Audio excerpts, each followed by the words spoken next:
Sorry, I just want to record for the people who are at home and won't be here. So we've seen until now the introduction to the laws of Challah, right? And ordinarily, I think we would think, okay, so you do the Hafrashat Challah, you make the bracha, it's all good, you know, usually the amount you make. But now in Tzurba, they've done 3 sections on it, which is pretty impressive. We looked at whether you can do the din in Israel and outside of Israel. We've looked at the amount of dough. We've looked at on Shabbat, if you do it by accident, if you do it on purpose, the din, and also the order of the Hafrashat, whether you need to stand or whether you can also sit, and the nusach of the bracha.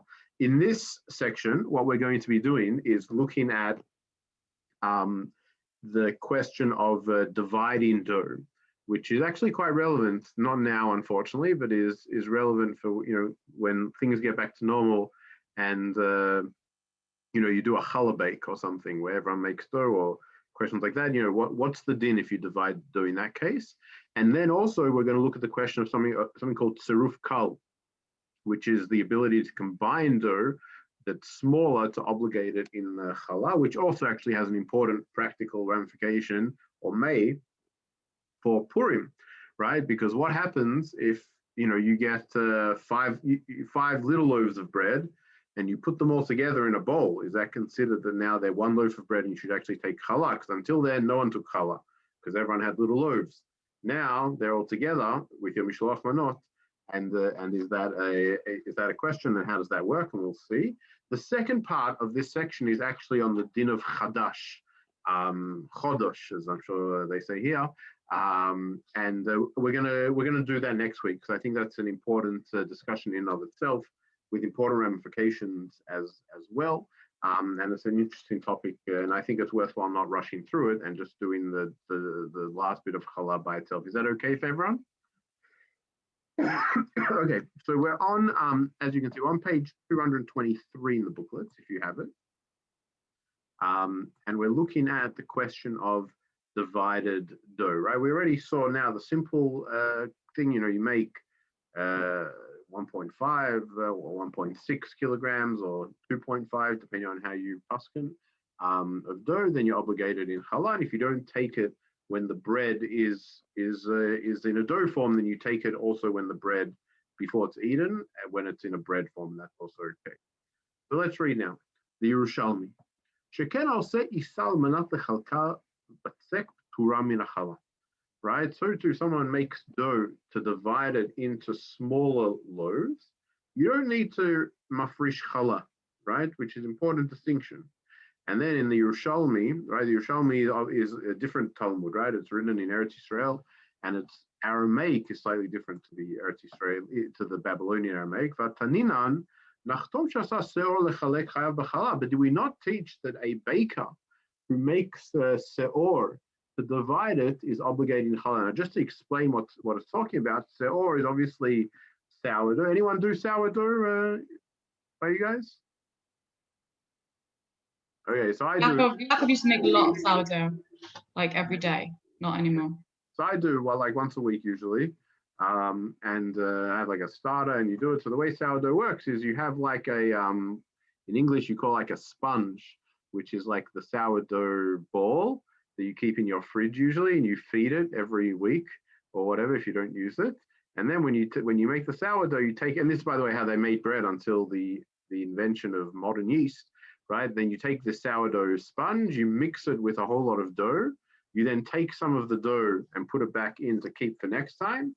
And then what's left, the like sourdough reacts with the bread, with the dough, and eventually yeast forms and does what we know as bread, right? And so what the bakers used to do at the time was they would have, you know, a ball, you know, if they would make maybe a lot of this sourdough in order to divide up to people would maybe buy it to make their own bread or whatever. So in the case here, so the Mishnah says, how can it be that if someone makes dough in order to divide, you're exempt from challah? Because we saw that a baker who makes this sponge, right, or this sourdough, in order to divide it and sell it, is obligated in challah. And it said, the answer to the Yerushalmi is, Nachtom lo b'da'ato hadavar talui.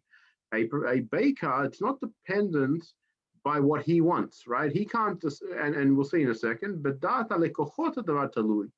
right? It's actually dependent on the people who come to buy, right? Because if he has enough customers, then he'll come and he'll make it into dough. So it's a bit complicated what it's actually talking about. Like, what does that mean? That if you make it in your house, it's the dato, and a baker, it's not dependent on his data, it's dependent on the data of the kohot. And let's read the Pnei Yoshua, an important commentator, right? He says like this, and he explains like this: if he doesn't find enough people to buy, right, he's going to go back and make it all into one dough for baking. And therefore, that's why we say he's obligated in Challah, because what's the concern? The concern is the baker will come and say, okay, I have this huge thing of seor, of sourdough starter, sponge. I'm going to divide into little pieces and sell it to people. Everyone wants to make their own sourdough at home, right? He's doing like a little ancient IKEA, but with baking, right? We sell little bits, they do it, they make their own thing, and it goes. But then what happens if he doesn't sell it? Then what's he going to do?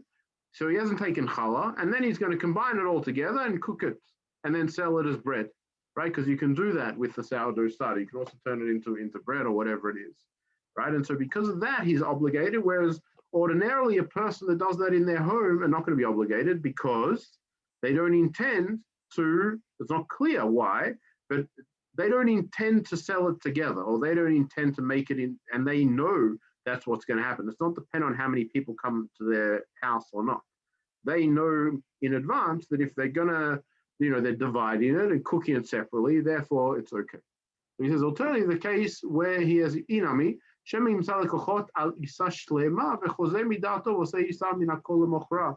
right? Perhaps you'll find customers from the whole dough and you will change the intent and therefore make it into an entire mass to sell. Does that make sense to everyone? What the explanation there? Yeah? Well, can you just go through it one more time, Robert? Yeah, not a problem. Just briefly, thank you. So the question is why, so when someone makes a ball of dough in their house and their intention is to divide it into little rolls, right? And maybe cook it separately and maybe even give it as gifts to people, say, right? So in that case, we say that they're exempt from challah, right? Because there's not enough in those small rolls to mechayev challah. But then the Yerushalmi asks, but we learned in the Mishnah that a baker, when he does that, right, he makes a sourdough starter in order to divide it up, is obligated in challah. And the answer, the difference being that it's dependent, that's given by the Yerushalmi, is that it's dependent on his customers, right? And it's not clear exactly what that means. And the Pnei Yoshua explains, right, that if he doesn't find customers for this divided dough, right, he's going to make it up into one big ball, and therefore will be chayiv in challah, right? So let's say the ball has, let's say, 3 kilograms, and he divides it into 10, right? And he sells, 300 grams to each person. But if he doesn't find enough people, he only sells 2 of the balls, right? Or whatever, he sells 1 ball that day. So what's he going to do? He's going to be left with the dough. He's going to quickly make it into a big bread loaf and bake it in the oven to sell, right? And so because of that concern, according to the halacha is that a baker needs to take challah if he has a big loaf that he intends to divide, whereas someone at home doesn't need to do that. But you still see from here that even someone at home, if they intend, what does it mean to divide it, right? At what point is that considered enough of a division? Like if I make, 3 kilograms of flour and I divide it into 10 loaves, and each of those loaves I cook together in the oven in the same pan, is that considered enough of a division?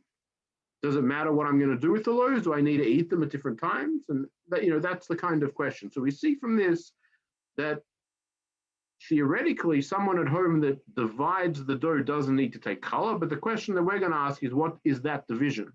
What is the intention of the person to necessitate either taking challah or not taking challah? Does that make sense? Or did I make it more complicated? Okay.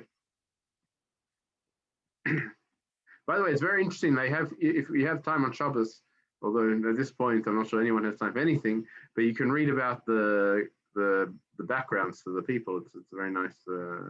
It's interesting. Okay, so let's read what the Shulchan Aruch paskins.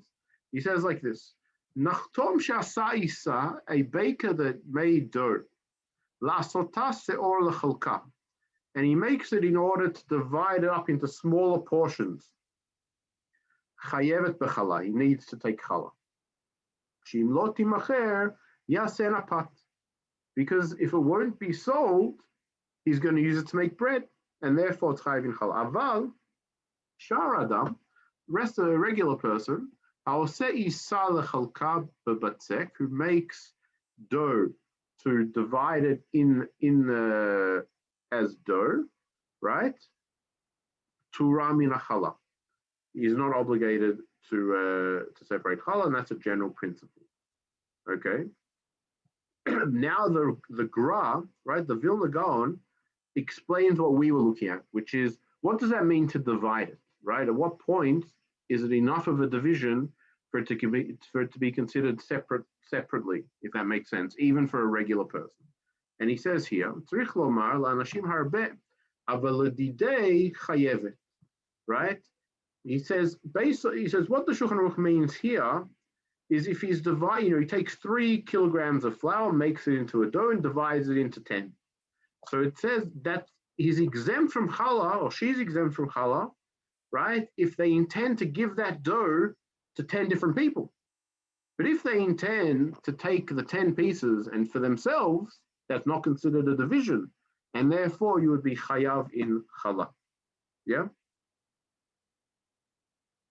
And they bring here now the Pitrei Tzurba. By the way, Pitrei Tzurba is a very important commentary, but also is a kind of a commentary that tries to synthesize and to bring all different opinions as much as possible, right? And he says like this: the Levush, I'll read in English. The Levush, Drish, and the Bach all write that the dough is exempt from challah if the individual intends to divide the dough among a number of people. But if he is dividing it for his own use, it is not considered preparing dough for the purpose of separating. Right, and so they come out like the Gra, but that's what it's talking about. The Yerushalmi is talking about that you're dividing it. You make the dough in advance, saying I'm going to make 3 kilograms and divide it amongst 10 people, right? But if you say I'm going to make 3 kilograms and divide it in 10 rolls, then that's not considered a division, and therefore you would be obligated in challah. Okay. Now there's another opinion. Right? Or there's a, what happens if you make, there are 3 loaves or 3 kilograms and you're going to make 10 different loaves with them, right? 1 loaf you're going to make into pizza, another loaf you're going to make into bread, a 3rd loaf you're going to make a garlic twist, right? What does that do? And here we have Derech Emunah, which is a book by Rav Chaim Kanievsky, who unfortunately has been in the news very recently for not, it's been a big machlok in Israel about his decisions and everything else. I don't, I'm talking about Rav Kanievsky, right? The one who's told the mostot to stay open and the big thing.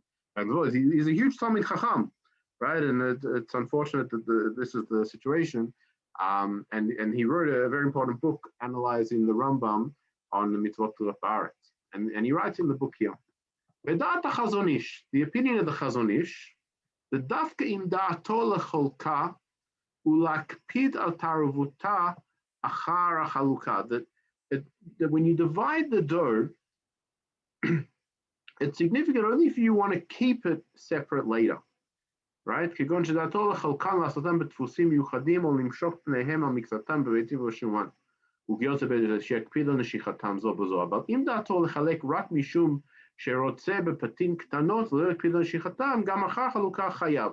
So he says like this, that if you divide the dough, right, and you want to, bake them separately, right, and you want to have really a you want to have a separate mold for them, and you want to paint, you cover them in egg yolk and everything else, right? Then the portion, and in that case, you don't want them to come into contact with each other.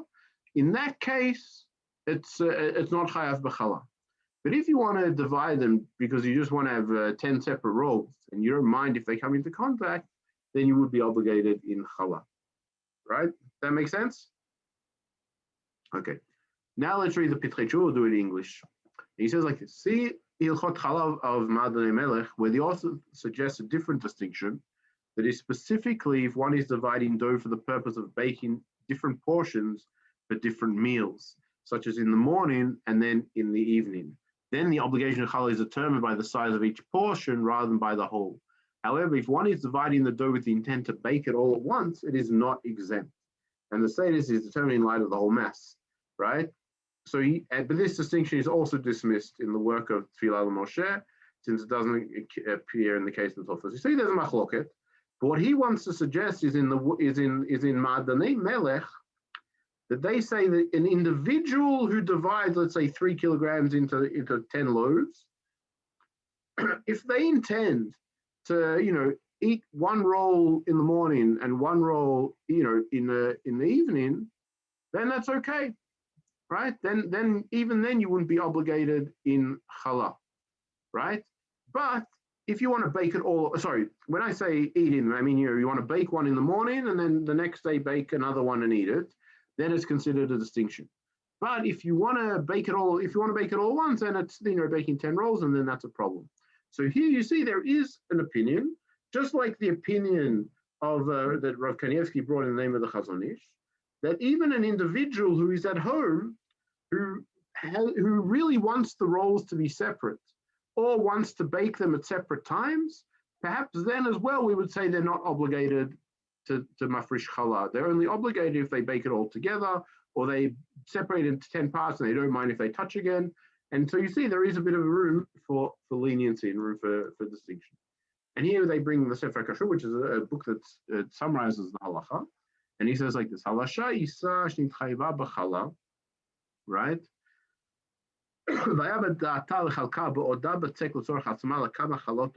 someone who needs dough that is the size it requires taking of challah, but she divides it when it's still dough in order to have a number of cakes or rolls, that there isn't in each one the amount that needs to be taken challah, you need to take Hafrashat bivracha. Right? In that case, you're obligated to take it with a bracha.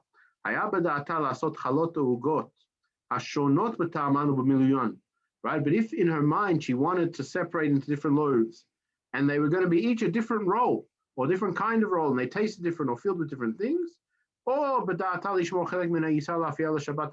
maybe she made dough and cooked half of it for challah for this week, and is going to cook the other half for challah for next week. So in that case, he says here you should take it without a bracha, right? Because of the safek. It's not clear in this case whether you should take challah, because as we saw just above here, there are some people that dispute the opinion of the Ma'adanei Melech, and even the shita of the Chazon Ish is not so clear, right? And that's important, I think, challah ma'aseh, because oftentimes when Laura does a challah bake, she's left with huge amount. We don't eat so much challah, right? She's left with huge amounts of challah, and it's not always appropriate. I mean, usually we just bake it all at once. But if you're not going to bake it all at once, then and you're going to divide it, so then there is a question about whether you take it with a bracha or not. Okay. Well, Ari, can I just ask? Yeah. So the distinction seems to be in the baking. So as long as you're baking it all at once, it's even if you're going to, let's say, put some away in the freezer, I guess that we might, I don't know if we're going to come to this. So it's about time of actual baking, not time of eating. Is that what we're saying? It's either if you bake it at separate times, or if you've made them separate in some way, even if you're baking them at the same time. Meaning, right? One separate types. Yeah, one you made into a pizza, and one you're going to make into what's it called, like a chocolate-filled loaf, or then. Yeah. Then in that case, it's significant enough that you would not take it with a bracha. You still need to take it, but not take it with a bracha. Okay. Okay, let's read the Yalkut Yosef, and he says like this. He rules a bit differently from what we saw. Okay? I'll read English. It is popular nowadays for women to knead a large quantity of dough before Shabbat in order to allow them to separate challah. Although this large quantity is typically divided into smaller portions for the sake of baking a number of individual loaves for use as lechem mishneh, right? Reciting the bracha on the Challah and Shabbat, etc. They have upon what to rely, and they can recite a bracha on the Hafrashat Challah without concern, right?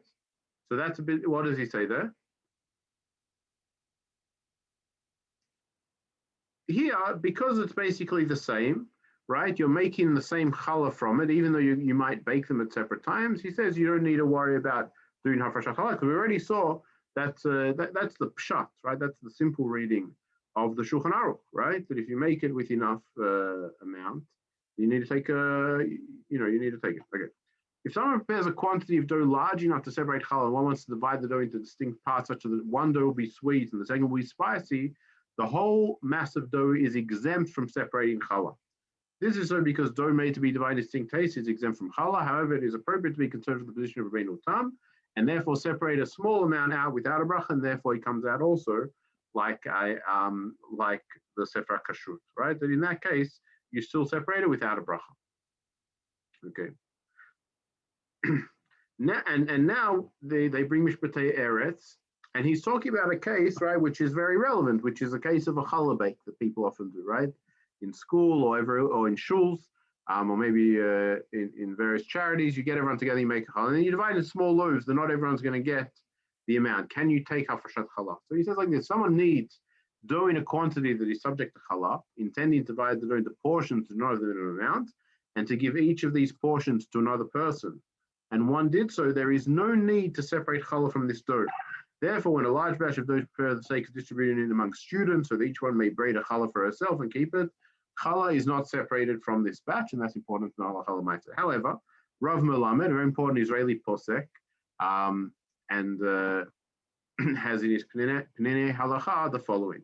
By the way, if there's, I don't know if I've mentioned this before, but if you're interested in learning, like maybe even with your children, a relatively easy halacha sefer that is very well balanced and includes also some philosophy or meaning. So Rav Melamed's books are very good. I'm not getting a percentage. It's just, and it's free on the website, right? And there's also an app actually that you can download and has it all for free in English and in Hebrew. Most of it's in English as well. Good question. Yeah. I make a large amount of challah every week and then give out to people. So I'm probably keeping enough though. I just don't know, am I coming across any issues? I double a recipe, and I know that even the one that I double, so half the recipe is enough to take challah. So I get about 10 challahs every week. But then you bake it all together, right? Bake it all together, but I know I'm giving them out. Usually, sometimes I freeze some, but usually they're going to other people. Is that an issue at all? Well, we're talking here about when it's at the stage of the dough. Right. Right? But here, no, it's not an issue. Okay. And one other question, I don't know if we've covered this, but we're doing a challah bake on Thursday with strawberries, right? So what we're doing is we're getting the dough ready made from Brackman's, and I'm sure he knows what he's doing, Andrew. Who takes the challah? And then everyone's betting, there's 80 people getting small amount of challah dough to make their own challah, basically ready made. No one takes challah, right? And I don't know, how does that work? So we saw here, according to the Mishpatei Eretz, you wouldn't take challah if everyone's getting a little Everyone's amount. Getting their own. But he might take it anyway. Maybe Well, everything, yeah. without a bracha. Okay. Depends what the baking tells him to do. Mm-hmm. Each place is different. Okay, so he says like this. But he says it a bit differently, Rav Melamed. Women that want to cook together rolls and cake in order to mekayim the mitzvah, or to lizkot the mitzvah. Not if each one doesn't have the amount of challah in and of itself.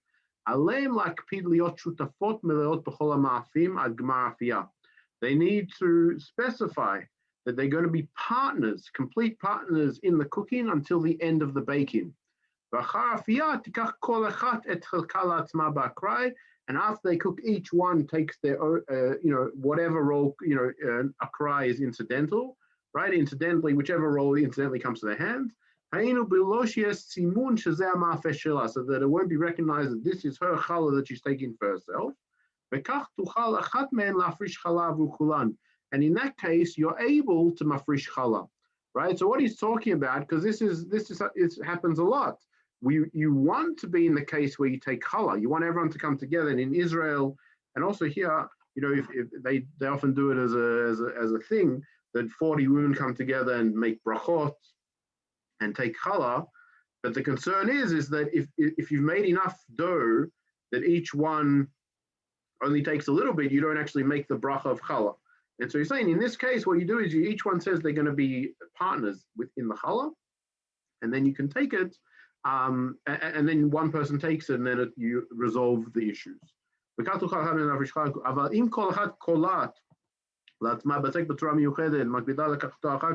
But if each one makes their own special challah in a special shape, since they divided the dough before the baking, in that case their dough doesn't join up. So too, a kindergarten teacher that makes challah with the children before Shabbat, each child needs it to themselves, and they make their own name on it. Their chalot don't join together, and you can't do Hafrashat challah, right? And that's important. But he says here, he explains a way, to allow for it to happen, right? If you all say you're going to join together, and no one has a certain ownership of a particular loaf, in that case you can still make the bracha. Okay, any questions at this point? No. Okay, good. So the next question, we've looked at what happens if you divide the dough. Now we're going to look at what happens if you merge dough. Right? Can you take, 10 separate pieces of dough and merge them? Can you take 10 separate pieces of bread and merge them? Or maybe you'll be obligated to say challah.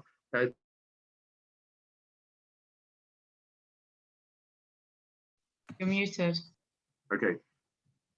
So let's read the Mishnah in source number 12. I'll say Isator Kavin Venaguze Bezep Turin Minachala Ad Yeshuchu. Right, one who makes dough in separate, amounts, and they touch one another, they don't need challah unless they stick together. They really stick together. Rabbi Eliezer says,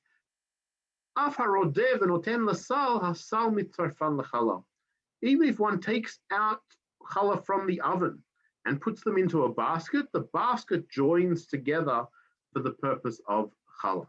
Okay, that's the important distinction. And the Gemara in Nida explains that basically, or shows that we paskin like Rabbi Eliezer. The Tan Rabbi Eliezer Omer, Afar Rodeh Noten Tzal, Asal Mitzvah L'Chalav, Amar Rabbi Yehuda Amar Shmuel, Halacha Rabbi Eliezer, meaning that even if the dough isn't actually touching and combining into one dough, the basket or the utensil itself acts as a way of bringing them together and therefore obligates them in challah. Okay, but it's not so simple. The Mishnah says, "Uvizman shem shel isha achat min b'mino chayav v'shelo b'mino patur." But that is talking about when they belong to one person, one woman, right?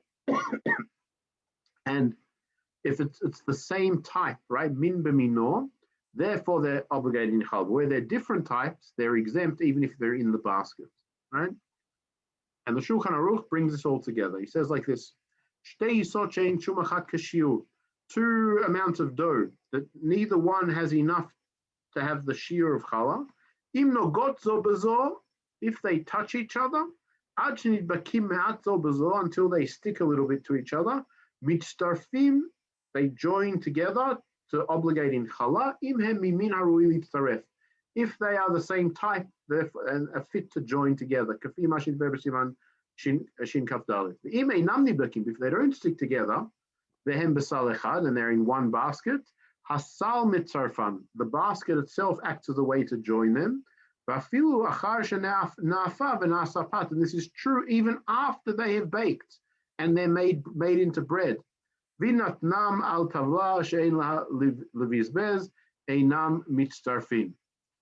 If they're placed onto a table, right, that doesn't have a lip on the table, then they're not going to be combined, right? And so what the Shulchan Aruch is saying is, if it's a basket with sides, they're combined. But if they're on like a flat thing, they're not going to be combined. And the Ramah says, "Ulachen shemitzarfam bakli," when one combines them into a single jar, yizeher shelo yitzeh shum davar lamala midofnei akli. You need to be particular that it doesn't go over the walls of the utensil. Dainu shekol kikar echad o yisah lamala midofnei akli, that it'll be above the walls of the vessel. in that case, they'll be exempt from challah, right? You need them really to be inside the basket. And some say that if you cover the bread, right, with a garment, it's enough to join them together, right? And so what that means is if you bring different breads together that aren't obligated in challah, you put them in a particular utensil or particular thing that brings them together, then in that case, sometimes you are obligated to take challah with them. And the Shulchan Aruch says like this: the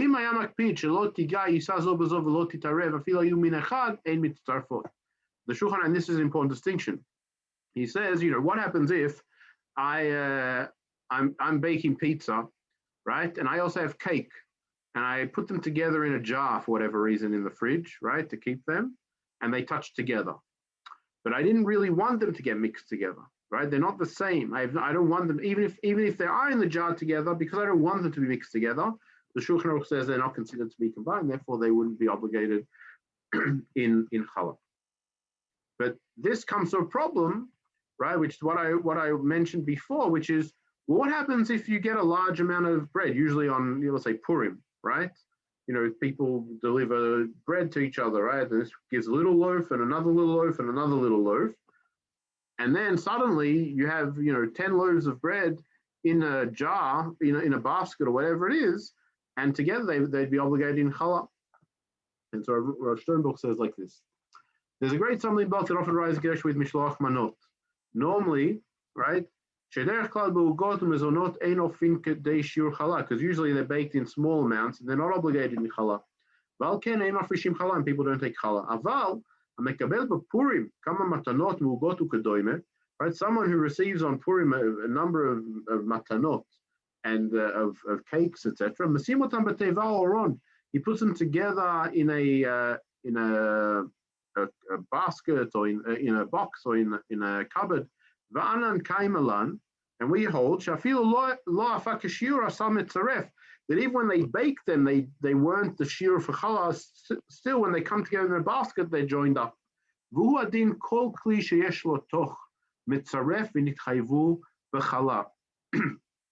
Right?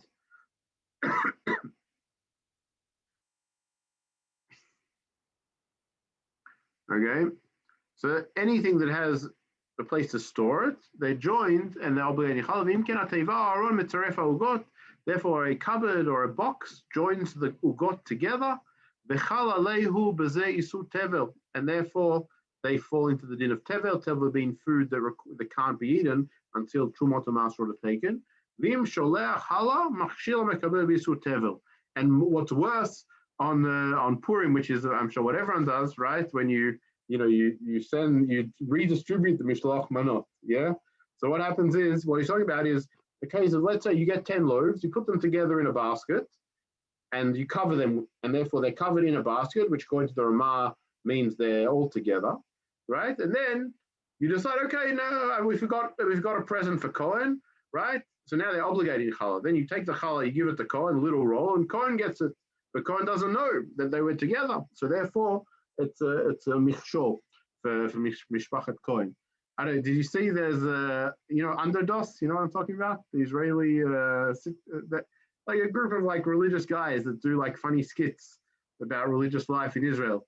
So one, you can search them up. Underdos. They have one on mishloach manot, and exactly that, right? One, someone brings a mishloach manot, and they're like, oh, Cohen, we forgot to prepare mishloach manot for Cohen, right? And then they like switch Cohens and they give Cohen, and then by the time it comes back to it, then like Cohen's given it to like someone else, and Levi gave the same thing back to the original family, right? But it's like a funny. Anyway.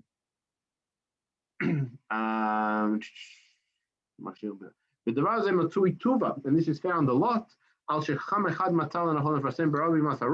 This happens so much that a particular Rav warned people about this. In case they'll join up. He says, no, it seems there are grounds to be makel.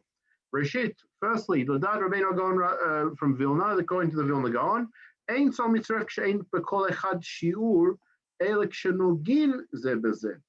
right? It needs to be that when they actually touching each other, that's when it's mitzaref. in a the kli lechud eno mitzaref ledato. And according to the Megaon, just a vessel is not enough. The things actually need to touch. So if you have a big basket and you have 10 loaves that all touch in, then even according to that, it would be a problem. But if you put them in a pantry, it's not considered that it's mitzaref. And even those who disagree with him, and even those that say no, even if they're not touching them, mitzaref, it's only talking about actual bread and matzot, right? Right? Because in that case, you don't mind if they come into contact with each other because they're all the same. But here they're all different, and therefore it wouldn't be a problem. And then he says, Aval b'ugav, when it comes to cakes, each one is its own taste. And definitely they're not going to come, they don't want the dough of the cakes to be mixed because that would ruin the entire point of it. And therefore it's like two separate types, and they're not equal, that you wouldn't want to mix.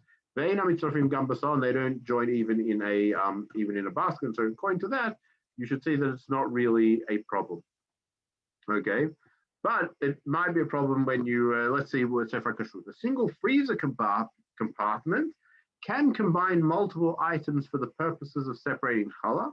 However, when each mass of dough or slice of cake is individually wrapped, they cannot be combined in this manner to be subject to challah. So according to this, right, because then you might say, oh, hang on, I've got 8 loaves of bread, challah in my fridge, right, in my freezer. Do they mitzvah? And according to this, they don't because they're individually wrapped. But if you do, I don't know who does this, but if you do put your challah together in the fridge, not individually wrapped, that might be a problem, right? It might be higher in challah. Okay. And let's just read the Mishpatei Eretz and then we'll finish. Okay. If one placed a number of pieces of dough into one utensil, none of which were the minimum amount, but they are the minimum amount when combined, and the intent is to divide the dough for multiple people, one is not obligated in separating challah, right? But if one combined multiple dough into one utensil after they were baked, even though the intent is to divide them among multiple people, one is obligated to separate challah, but it is uncertain whether one should recite a bracha.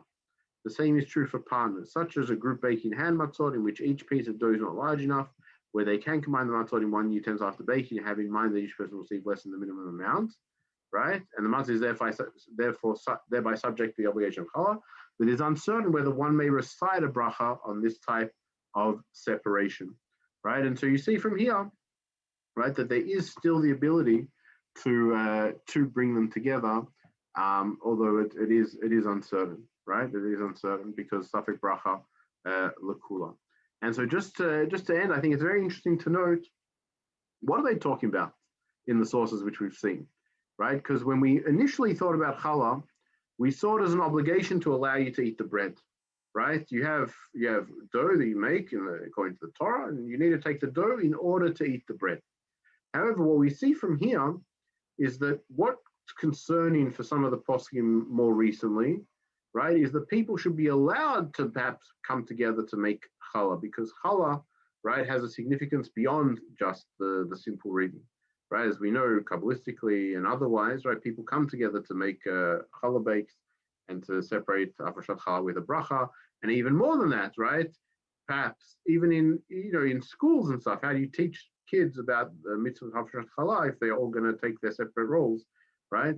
And so all these concerns come into play. And you see that the discussion is no longer about, what's the minimum required to take challah, but it becomes, actually, how can we make it so that we do take challah, right? That we are able to take the bracha, we are able to be mekayim the mitzvah, and that's interesting in of itself, I think, to see that kind of change, right? Not everything in Yiddishkeit is found in the books, right? It's found in the way people live, and it's also found in the more mystical readings and things that are tachat pnei hashetach, right? Things that are more than just that's written, and I think that's very important. You see that the poskim are at pains trying to allow for it or to show how that can be, because at the end of the day, and I'm sure people here who take challah, that it's actually much more meaningful than just we're just doing this so that we can eat now, right? It's something that's much deeper and much more meaningful. Does anyone have any comments or questions? Okay. Great. So on that note, we'll stop here. Next time, we're going to carry on in this section, and we're going to look at the laws of Chadash, right? And this is like, Chadash is from a slightly different angle, which is according to everything that's written, right? Chadash should be forbidden in Chutz La'aretz. But we see that there's an important tradition that sees people as you can eat Chadash in Chutz La'aretz. And so it's an interesting sugya that I think is worthwhile exploring in depth, and we'll do that next week in Mir Tashem. So on that note, wish you all well. Have a Thank you very much. Good week, and hopefully Thank you. We'll start heading away from COVID soon. Amen. Thank you. Okay, bye. Bye. Thank you.